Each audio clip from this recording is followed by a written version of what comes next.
നേപ്പാളിലെ കമ്മ്യൂണിസ്റ്റ് ഭരണത്തിൻ്റെ അഴിമതിക്കും ധൂർത്തിനുമെതിരായി യുവജനങ്ങൾ തെരുവിലിറങ്ങുകയും പ്രതിഷേധം വലിയ കലാപമായി മാറുകയും ഒടുവിൽ പ്രധാനമന്ത്രിക്ക് രാജിവെച്ച് ഒളിവിൽ പോകേണ്ട പരിതസ്ഥിതി വരെയും ഉണ്ടായി. ഈ കലാപത്തിൽ പങ്കെടുത്തത് മുഴുവനും സ്കൂളിലും കോളേജിലും പഠിക്കുന്നവരടക്കം 20-30 വയസ്സിൻ്റെ പ്രായപരിധിയിൽ ഉള്ളവരായിരുന്നു. ഈ കലാപത്തെ ജൻസി കലാപമെന്ന് മാധ്യമങ്ങൾ വിശേഷിപ്പിച്ചപ്പോൾ ഇതേപ്പറ്റി വലിയ പിടിപാടില്ലാത്തവർ കരുതിയത് ജൻസി ഒരു സംഘടനയായിരിക്കുമെന്നാണ്. എന്നാൽ ജൻസി ഒരു സംഘടനയല്ല.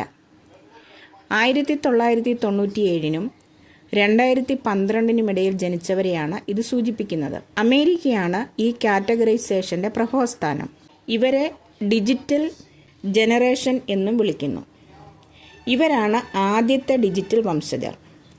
സ്മാർട്ട് ഫോണുകൾ, സോഷ്യൽ മീഡിയ പ്ലാറ്റ്ഫോമുകൾ, ഇൻ്റർനെറ്റ് എന്നിവയാണ് ഇവരുടെ വ്യക്തിത്വം രൂപപ്പെടുത്തിയിട്ടുള്ളത്. ഇവർ ആരോഗ്യകാര്യങ്ങളിൽ ശ്രദ്ധാലുക്കളും രാഷ്ട്രീയ കാര്യങ്ങളിൽ നിലപാടുകളുള്ളവരും പ്രായോഗികമതികളും വൈവിധ്യങ്ങളെ അംഗീകരിക്കുന്നവരുമായിരിക്കും. വിവേചനങ്ങൾ ഇഷ്ടപ്പെടാത്തവരായിരിക്കും. ജിമ്മുകളിൽ പോകാനും കായിക മത്സരങ്ങളിൽ ഏർപ്പെടാനും താല്പര്യമുള്ളവരാണ്. വളരെ പ്രായോഗികമായി ചിന്തിച്ച് മുൻപോട്ട് പോകുന്നവരായിരിക്കും. ഭാവിയെക്കുറിച്ചുള്ള പ്ലാനിങ്ങുകളോടെ ചുവടുകൾ വയ്ക്കുന്നവരായിരിക്കും. വൈവിധ്യത്തെ അംഗീകരിക്കുന്നവരാണ്. അതോടൊപ്പം സ്ഥിരമാനസരും സ്വയം സംരക്ഷണ ബോധമുള്ളവരുമായിരിക്കും. ജനസംഖ്യയുടെ 20% മുതൽ 40% വരെ ഈ പ്രായപരിധിയിൽ വരുന്നവരായിരിക്കും. ഇവർ സമത്വവാദികളായിരിക്കുന്നതിനാൽ ആദ്യം ഇടതുപക്ഷ പ്രസ്ഥാനങ്ങളുടെ ഭാഗമായി മാറാൻ സാധ്യതയുണ്ട്.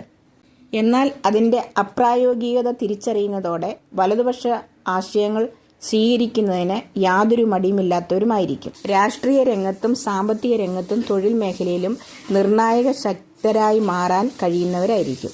ജനറേഷൻ ഇസഡ് എന്നാണ് ഇവരെ തിരിച്ചറിയുന്നതെങ്കിലും ചുരുക്കത്തിൽ ജെൻ ഇസഡ് അഥവാ ജെൻസി എന്നാണ് വിളിക്കുന്നത്. ഇസഡ് എന്നാൽ സൂമേഴ്സ്. ജനറേഷൻ ആൽഫയുടെ സന്തതികൾ ജനറേഷൻ എക്സ്. അവരുടെ സന്തതികളാണ് മില്ലേനിയൽ.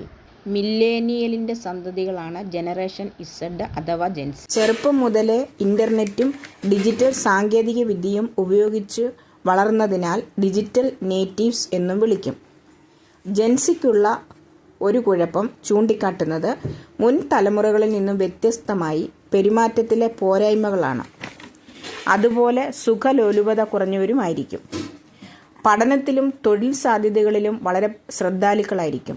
കൗമാര ഗർഭധാരണങ്ങൾ കുറവായിരിക്കും. അഥവാ ഇത്തരം കാര്യങ്ങൾ ജെൻസി കുറെ കൂടെ പ്രായോഗികമതികളായി കാണുന്നു. ആരോഗ്യകാര്യങ്ങളിൽ ശ്രദ്ധാലുക്കളാണെങ്കിലും ഉറക്കം ഒരു പ്രശ്നമാണ്. വിദ്യാഭ്യാസത്തിൽ പെൺകുട്ടികൾ ആൺകുട്ടികളെക്കാൾ മുൻപന്തിയിലേക്ക് വരുന്ന പ്രവണതയും കണ്ടുവരുന്നുണ്ട്. ഈ ജെൻസി എന്ന പേര് ഒരു ശാസ്ത്രീയമായ നിർവചനമൊന്നുമല്ല എന്നും നമ്മൾ അറിയണം. അമേരിക്കയാണ് ഇത്തരം ഒരു പ്രയോഗത്തിന് പ്രഭവകേന്ദ്രം. 2003 അമേരിക്കൻ റാപ്പറായ MC ലാർസ് ആണ് ഐ ജനറേഷൻ എന്ന പദം ആദ്യമായി ഉപയോഗിക്കുന്നത്. തുടർന്ന് പല പരിണാമങ്ങളും സംഭവിച്ച് ഒടുവിൽ ജെൻ ഇസഡിൽ എത്തി നിൽക്കുന്നു. നേപ്പാൾ കലാപത്തിൽ ഉയർന്നു കേട്ട മറ്റൊരു പേരാണ് നെപ്പോ കിഡ്സ്. നെപ്പോട്ടിസം നമുക്കറിയാം. ബിസിനസ്സിലോ തൊഴിൽ മേഖലയിലോ രാഷ്ട്രീയത്തിലോ ഒക്കെയുള്ളവർ തങ്ങൾക്ക് പ്രിയപ്പെട്ടവരെയും സ്വന്തക്കാരെയും അവർക്ക് യോഗ്യത ഇല്ലെങ്കിൽ കൂടി സ്വാധീനം ചെലുത്തി സ്ഥാനമാനങ്ങൾ തരപ്പെടുത്തുന്നതിനെയാണല്ലോ നെപ്പോട്ടിസം എന്ന് പറയുന്നത്. നേപ്പാളിലെ കമ്മ്യൂണിസ്റ്റുകാരായ ഭരണാധികാരികളുടെ മക്കൾ വിദേശ രാജ്യങ്ങളിൽ ടൂർ അടിക്കുകയും ആഡംബര ജീവിതം നയിക്കുകയും ചെയ്തു വരുന്നതിനാൽ അവരെ നെപ്പോ കിഡ്സ് എന്ന് വിളിച്ചു വരുന്നു.